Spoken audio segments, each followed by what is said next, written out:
My dear student, I hope you are all well and obviously safe and sound in your home. I am okay. Thank you, my dear students, for joining my today's online class. I like to say all of you a very good morning and welcome to my online class. Dear learners, in this pandemic situation, we are at our home and everywhere is locked down. But remember, education is no lockdown, so it is a continuous process. অর্থাৎ আমরা লকডাউনে আছি কিন্তু আমাদের শিক্ষাটা কিন্তু লকডাউনে নেই আমাদের শিক্ষা ব্যবস্থা চলছে our honorable prime minister started new project to all of you you know that Sangsad TV broadcast 6 to 10 students different classes and other things so আমরা অবশ্যই আমাদের সরকারকে ধন্যবাদ দিব এত সুন্দর সুন্দর প্রকল্প তোমাদের জন্য করার জন্য আমি তোমাদের নিকট আশা করব তোমরা যথাসময়ে সংসদ টিভি ক্লাস দেখবে এবং তার আগে বা পরে নিশাত অনলাইন স্কুলের যে ক্লাসগুলো হয় সেগুলো অবশ্যই উপভোগ করবে Dear student, from the beginning of my class, some of you may not introduce with me. So I like to introduce myself. I am Jahanara, Assistant Headmaster, Nishat Jutmes High School, Tungi, Gazipur. And today I am here with an interesting topics for class 9 and 10, which is very important for all of you.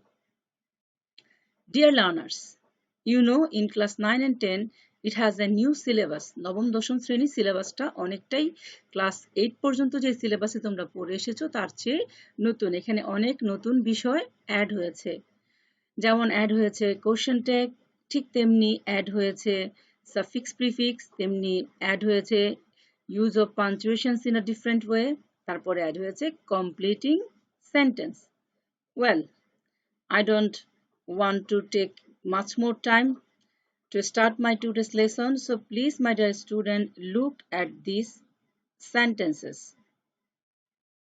The first sentence is, I am a dash. So you can say, I'm a student, I'm a boy, I am a girl. Every sentences are correct here. So the second sentence, she dash her sister got a plus. সে তার বোন এ plus পেয়েছে তারা দুজনে তাহলে আমরা easily এখানে use করব কি right you are she and her sister got a plus then my sentence number 3 I have no mobile আমার কোনো মোবাইল নেই dash a laptop যেখানে কোনো মোবাইলই নেই সেখানে ল্যাপটপ তো চিন্তাই করা যায় না বলাই বাহুল্য so I have no mobile let alone a laptop let alone অর্থ হচ্ছে বলাই বাহুল্য আমার মোবাইলই নেই তারপরে আবার laptop now question number 4 yeah I think it is very much familiar to all of you dash is poor he is honest সে গরিব সে সৎ তাহলে আমরা এখানে কি আনতে পারি একটা রাইট যদিও সে গরিব সে সৎ তাহলে কি হবে yes you absolutely right though he is poor he is honest so I think after seeing this question pattern you can easily understand what is the discussion of today's session yes my dear student you are absolutely right today I like to discuss with you about completing sentence and its rules example exercise so my dear learners welcome to my session take your exercise khata or book and pen and get ready to write down the rules and exercise প্রিয় শিক্ষার্থীরা সবাই খাতা কলম নিয়ে তাহলে বসে যাই আমি যে রুলস গুলো দেখাবো ছটপট সেই নিয়মগুলো তোমরা খাতায় লিখে ফেলবে এক্সাম্পল গুলো উঠাবে যেন when I give you some homework then it will be very easy to solve ঠিক আছে so our first rules of completing sentence as if as though এই নিয়মটা তোমাদের কাছে অনেক গুরুত্বপূর্ণ আমি আসলে আজকে কমপ্লিটিং সেন্টেন্সের পার্ট 1 নিয়ে তোমাদের সামনে হাজির হয়েছি পরবর্তী ক্লাসে পার্ট 2 দিয়ে আমি কমপ্লিট করব যেই নিয়মগুলো আসলে নবম দশম শ্রেণী বা এসএসসি লেভেলে বারবার ঘুরে ফিরে আসে, আমি সেই নিয়মগুলো শুধু তোমাদের সামনে নিয়ে আসবো, তোমরা চেষ্টা করবে মনোযোগ সহকারে বোঝার জন্য। সবাই খেয়াল করো, প্রথম নিয়মটা আমি দিয়েছি এখানে অ্যাজ ইফ অ্যাজ দো, যার অর্থ হচ্ছে যেন। অ্যাজ ইফ এবং অ্যাজ দোর দুটো নিয়ম আছে। প্রথম নিয়ম যেটা দেখো, অ্যাজ ইফ এবং অ্যাজ দো সাধারণত বাক্যের মাঝখানে বসে। তার আগে যদি প্রেজেন্ট ইনডিফিনিট টেন্স হয় তাহলে তার পরে হবে পাস্ট ইনডিফিনিট, অর্থাৎ প্রথম অংশটা যদি V1 হয়, যেটা আমরা রাইট ফর্মস অফ ভার্বে জানি, তোমরা সবাই জানো V1 হচ্ছে ভার্বের বেস ফর্ম, তাহলে পরবর্তী অংশটা হবে V2 ভার্বের পাস্ট ফর্ম। দ্বিতীয় নিয়মটা হচ্ছে অ্যাজ ইফ এর আগে যদি পাস্ট ইনডিফিনিট হয়, অর্থাৎ প্রথম অংশটা যদি V2 হয় বা ভার্বের পাস্ট ফর্ম, তাহলে তার পরেরটা হবে পাস্ট পারফেক্ট V3। এখানে তোমরা মিস্টেক করে ফেলো। কি মিস্টেক করো? ইয়া আই নো, যে প্রথমে পাস্ট প্রেজেন্ট ইনডিফিনিট, তাহলে পরের অংশ পাস্ট ইনডিফিনিট। আবার যখন প্রথমে পাস্ট ইনডিফিনিট বলি, তোমরা অনেকেই বলে ফেলো পরেরটা প্রেজেন্ট ইনডিফিনিট হবে madam. No, you are wrong. So প্রথমটা যেহেতু প্রথম যে রুলস, সেটা আমার মাইন্ডে সেট আপ করতে হবে এভাবে যে অ্যাজ ইফ যদি বাক্যের মাঝখানে থাকে, প্রথম অংশটা প্রেজেন্ট ইনডিফিনিট হলে পরেরটা হবে পাস্ট ইনডিফিনিট, আর প্রথম অংশটা যদি পাস্ট ইনডিফিনিট হয় তাহলে বাক্যটাকে কমপ্লিট করতে হবে পাস্ট পারফেক্ট দিয়ে। Now look at the example here. She walks, সে হাঁটে, অ্যাজ ইফ অথবা অ্যাজ দো যেন সে অসুস্থ। তাহলে দেখো এখানে ওয়াক্সটা হচ্ছে ভার্বের বেস ফর্ম বা V1, আমাকে বাক্য কমপ্লিট করতে হবে V2 দিয়ে। আর এখানে V2 তে আমি ভার্ব নিয়ে আসছি কি ওয়ার। এখন মনে রাখতে হবে, তুমি যদি V2 তে এই অ্যাজ ইফ বা অ্যাজ দোর বেলায় যদি বি ভার্ব বসাও, কখনো ওয়াজ বসাতে পারবে না, তোমাকে সবসময় বসাতে হবে ওয়ার। সেটা সাবজেক্ট সিঙ্গুলার হলো ওয়ার, প্লুরাল হলেও ওয়ার, যদি তুমি বি ভার্ব বসাও। আর যদি মেন ভার্ব বসাও তাহলে অন্য কিছু বসাতে পারো, যেমন she works as if or as though she feel tired. ঠিক আছে, তুমি যদি মনে করো আমি মেন ভার্ব বসাবো, তাহলে আমি ফিলকে ফিল্ড টায়ার্ড, সে টায়ার্ড অনুভব করছে তাই সে আস্তে আস্তে হাঁটছে। আর আমি এখানে ইউজ করেছি she works as if she were ill. তারপরে দেখো টম স্পিক্স, টম কথা বলে, as if or as though, Tom যেহেতু ছেলে, he were a minister, he were a president, he were a joker, তুমি তোমার মতো ইউজ করো। এখন আমি পাস্ট ফর্মে নিয়েছি, দেখো এটাও present form, he behaves as if or as দো নাথিং হ্যাপেন্ড, তার আচরণটা এমন যেন কিছুই ঘটেনি। এখন খেয়াল করো পাস্ট ফর্ম, শি ওয়াকড, দেখো এক নম্বরে ছিল ওয়াক্স, এখন সেটা পাস্ট ফর্মে হয়ে গেছে walked. She walked as if, তাহলে অ্যাজ ইফ এর আগের অংশটা পাস্ট ইনডিফিনিট বা V2, তাহলে পরেরটা অবশ্যই হবে V3। She walked as if she had been ill, সে অসুস্থ, শি হ্যাড বিন ইল, পারফেক্টের ভার্ব কি দেখো, হ্যাড। তারপরে দেখো টম ইস স্পোক, আগে ছিল স্পিক্স, এখন হয়েছে spoke. So Tom spoke as if or as দো he had been a minister, অর্থাৎ আমি ওয়ারের জায়গায় ভার্ব নিয়ে এসেছি হ্যাড বিন। তুমি যদি ভাবো যে আমি একটা মেইন ভার্ব ব্যবহার করব, তাহলে তুমি এখানে ইউজ করতে পারো টম স্পোক, টম কথা বলেছিল, as if he had known everything, know এর পাস্ট পার্টিসিপল, নোন এভরিথিং, কারণ আমরা জানি হ্যাডটা হচ্ছে হ্যাভ ভার্বের পাস্ট পার্টিসিপল রূপ, আর আমরা হ্যাভ ভার্বের পরে সবসময় কি করি, ভার্বের পাস্ট পার্টিসিপল ইউজ করি। Now the last example, he behaved, আবার দেখো V2 or past tense, he behaved as if nothing had happened, সে আচরণ করছে যেন কিছুই ঘটেনি। সো আমার মনে হয় প্রথম এক্সাম্পলটা আমরা একটু মাইন্ডে যদি রাখি যে অ্যাজ ইফ বা অ্যাজ দো অর্থ হচ্ছে যেন, তার হচ্ছে দুইটা এক্সাম্পল, যদি আগের অংশ প্রেজেন্ট ইনডিফিনিট হয় তাহলে পরেরটা হবে পাস্ট ইনডিফিনিট, আগের অংশ যদি প্রেজেন্ট পাস্ট ইনডিফিনিট হয় পরেরটা হবে পাস্ট পারফেক্ট। ডিয়ার লার্নার্স, এখন দেখো দ্বিতীয় নিয়ম, এই নিয়মটা তোমাদের সবার কাছে খুবই পরিচিত এবং আমরা বিভিন্ন সময় ব্যবহার করি, so plus adjective plus that, অর্থাৎ এত যে। সো প্লাস অ্যাডজেক্টিভ দ্যাট এর নিয়মটা সাধারণত কম দিয়ে আমরা কমপ্লেক্স সেন্টেন্স গঠন করি।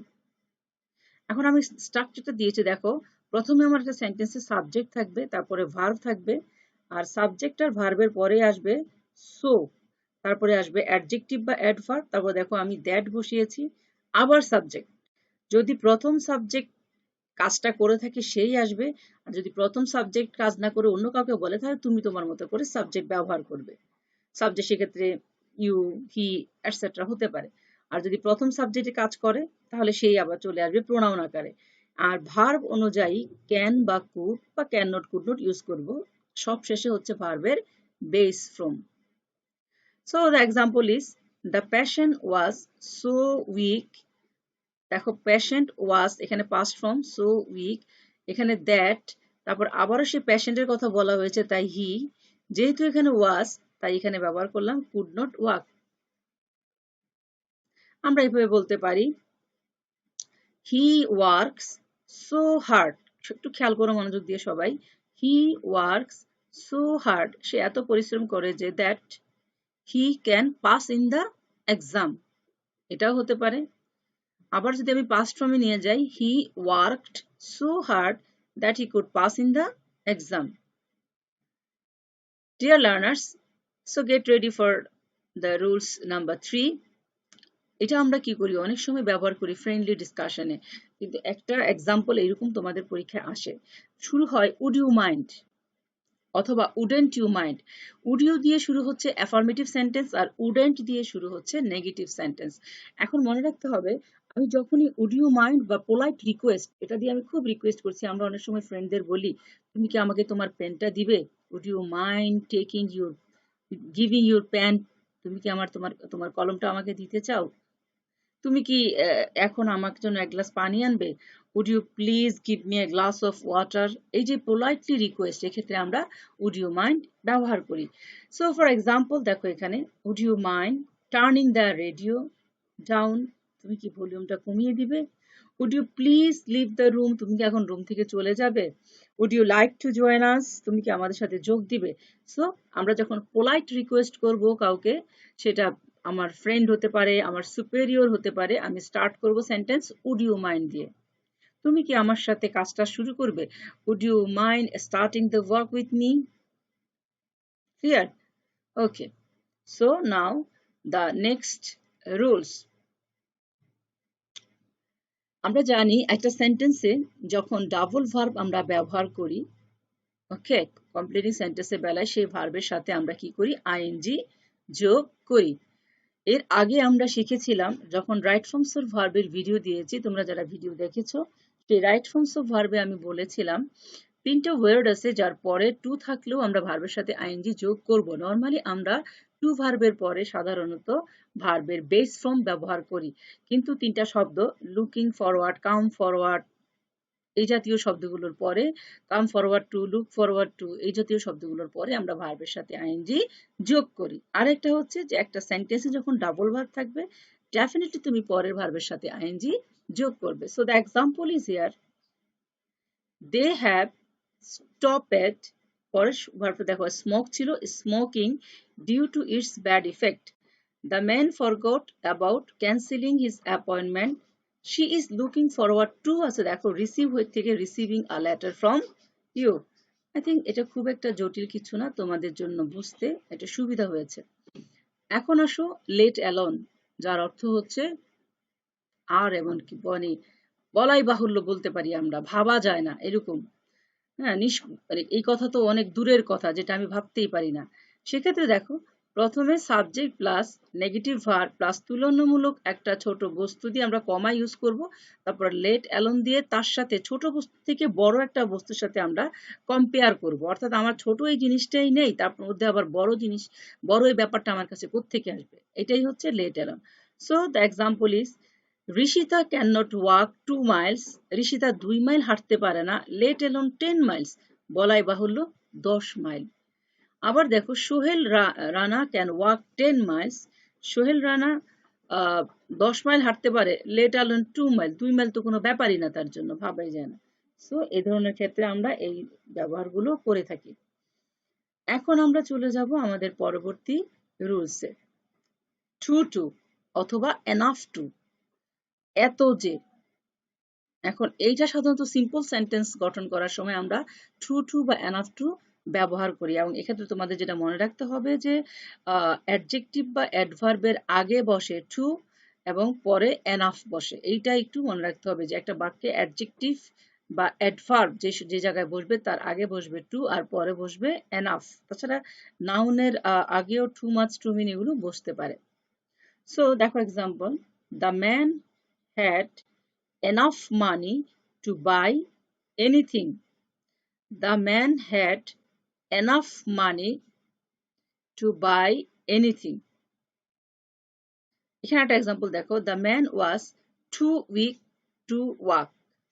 The man was too weak to walk. এটা আসলে নেগেটিভ অর্থ ব্যবহার করে, লোকটা এত দুর্বল যে সে হাঁটতে পারে না। সেক্ষেত্রে আমরা too weak to walk, এই টু দিয়ে এই ধরনের ক্ষেত্রে সাধারণত নেগেটিভ অর্থটাই প্রকাশ করে। আর মনে রাখতে হবে টু এর পরে সবসময় ভার্বের বেস ফ্রম বা V1 ব্যবহৃত হবে।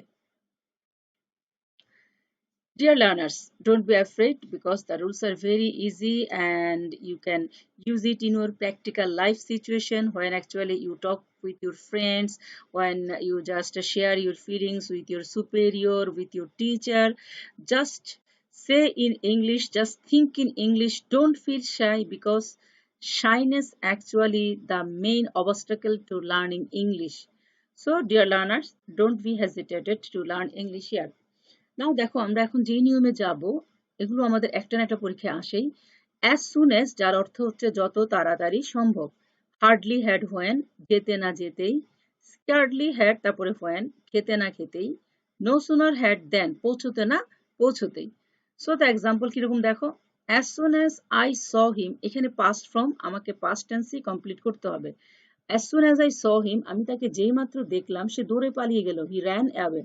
আমি কিন্তু রান ইউজ করিনি, আমি ভার্বের পাস্ট ফর্ম ইউজ করেছি, ran away. Then দেখো, hardly had he reached the school, এই পর্যন্ত থাকে। hardly had he reached the school, মনে রাখবে বাক্যটা যখন হার্ডলি দিয়ে শুরু হয়েছে, সেন্টেন্স শেষ করতে গেলে তোমাকে শুরু করতে হবে when দিয়ে, তারপর একটা সাবজেক্ট আনবে the exam, আর ভার্ব হবে past form began. Hardly had you reached the school when the exam began. তুমি বলতে পারো hardly had he reached the school when the assembly began. assembly শুরু হয়েছে, when the rain started, সে স্কুলে পৌঁছতে না পৌঁছতে বৃষ্টি শুরু হয়ে গেছে। So no sooner had I gone out, আমি বাইরে যেতে না যেতেই। এখন খেয়াল রাখতে হবে no sooner had এর পরে বাক্য শুরু হবে than দিয়ে, এবং একই নিয়ম পরেরটা past form হবে। So no sooner had I gone out, no sooner had I gone out than he came. No sooner had I gone out than the rain started, এটাও হতে পারে। Scarcely had he finished his dinner when the bell rang. তার রাতের খাবার শেষ করতে না করতে, খেতে না খেতেই দরজায় ঘন্টা বেজে গেল। Scarcely had he finished his dinner when the electricity went out, চলে গেল। Okay, so this is very easy. Don't be afraid, dear student. Now the last rule for this session, একেবারে শেষে আমরা চলে এসেছি। দো অলদো, এটা আমরা সবাই জানি। দো অলদো কি? দো অলদো অর্থ হচ্ছে যদিও। সো খেয়াল করো এখানে এক্সাম্পল, দো হি ইজ ম্যারিটোরিয়াস, কমা, যদিও সে মেধাবী, সে পড়াশোনায় মনোযোগী না। এখন আমি এখানে প্রেজেন্ট টেন্স ইউজ করেছি, তাই প্রেজেন্ট টেন্স দিয়ে আমার সেন্টেন্সটা কমপ্লিট করব। He is not attentive in his study. In the same way, second এক্সাম্পলটা খেয়াল করো, although she is short, she can pluck the mango, যদিও সে আকারে ছোট কিন্তু সে আমটা পারতে পারছে। সো এখানে একটা কন্ডিশন আমি বলবো না, একটার সাথে আরেকটা সেন্টেন্সের যে সিমিলারিটি রক্ষার জন্য আমরা এখানে এই যে শব্দটা যদিও, এটা ইউজ করি। ডিয়ার লার্নার্স, আই থিঙ্ক এতক্ষণ যে রুলস গুলো আমি তোমাদের সাথে ডিসকাস করলাম, ক্লিয়ারলি তোমরা বুঝতে পেরেছো। নাও কতটুকু বুঝতে পেরেছো সেটার জন্য তো অবশ্যই এখন আমাকে হোমওয়ার্ক দিতে হবে, because in this session actually without giving homework I can not be sure that you are actually be attentive in my today's session. Dear learners, আমি আশা করব আজকে যে হোমওয়ার্ক গুলো আমি দিব তোমরা ঝটপট খাতায় উঠিয়ে ফেলবে, এবং সেই হোমওয়ার্ক গুলো তোমরা আমাকে যথারীতি করে দেখাবে। So this is your homework, and please দ্রুত সবাই হোমওয়ার্ক গুলো লিখে ফেলো। আমি এখানে খুব সিম্পল তোমাদের কিছু হোমওয়ার্ক দিয়েছি, দেখো। কমপ্লিট দ্য সেন্টেন্স, প্রথম নাম্বারটা হচ্ছে he worked so hard that, so hard that এর নিয়ম। The man was too weak, এখানে টুর নিয়ম। I have no house, let alone, বলাই বাহুল্য, আমার বাড়ি নেই, বলাই বাহুল্য কি থাকবে? 5 স্টার একটা hotel. That's your thinking power. Okay, depends on your thinking power. Number 4 দেখো, though the lady is kind hearted, যদিও মহিলা খুবই নরম মনের মানুষ, তারপর কি হতে পারে? 5 নাম্বারটা দেখো, I took serious preparation for the exam. আমি পরীক্ষার জন্য সিরিয়াস প্রস্তুতি নিয়েছিলাম so that কি হতে পারে she acted past form সে অভিনয় করেছিল as if কি would you mind to তুমি কি মনে করবে তুমি কি চাও এই যে পোলাইটলি তুমি টু এর পরে যে কোনো ভার্বের বেস ফর্ম দিয়ে শেষ করে দাও একটা বাক্য কমপ্লিট করো তারপর দেখো 8 number scarcely had I reach the station কিছুক্ষণ আগে বলেছি স্কার্ডলি হ্যাড এর পরে কি হবে as soon as I saw a snake যেই মাত্র একটা সাপ দেখলাম কি করব hardly had he seen me যদি আমাকে hardly had he seen me আমাকে সে দেখতে না দেখতেই কি হয়েছে ডিয়ার লার্নার্স আমি জানি তোমাদের এই স্লাইডে এসে maybe you are in mistake, maybe you are in confusion, but to reduce your confusion please go back to the video again, see all the parts of the video carefully, listen it carefully, and then write down the notes if you think that you need to write down it. After that try to complete the sentence. শিক্ষার্থীরা এই যে সেন্টেন্সগুলো এটা দেখে তোমাদের মাঝে ভয়ভীতি লাগতে পারে মনে হতে পারে আমি তো কিছুই বুঝিনি কিছুই পারি না ঠিক তখনই তুমি যেটা করবে ভিডিওটা প্রথম থেকে মনোযোগ সহকারে দেখবে তার আগে এই 10টা সেন্টেন্স তুমি খাতায় উঠিয়ে নেবে তারপর ভিডিওতে যখনই যে রুলসটা আসবে সেই রুলসটাকে ভালো করে বুঝবে তুমি তোমার মতো করে শব্দ বসিয়ে বাক্য কমপ্লিট করবে এভাবে তুমি 10টা সেন্টেন্স সুন্দরভাবে কমপ্লিট করতে পারবে আমি আশা করি তোমরা চেষ্টা করলে পারবে বিকজ যদি তুমি চেষ্টা করো then you will go far way আর যদি চেষ্টা না করো তুমি যেখানে আছো সেখানেই থাকবে Anyway, my dear learners, thank you so much for attending my today's session. I hope all of you are safe and sound in your home. So my last advice to all of you, please stay at home, keep social distance, use mask when you actually come out from your house to buy some necessary things for your family, and always take preparation for the exam because you are our future hope. In my all videos I say the same word, if you are not well then we are not well because you are our future hope and aspiration in our country.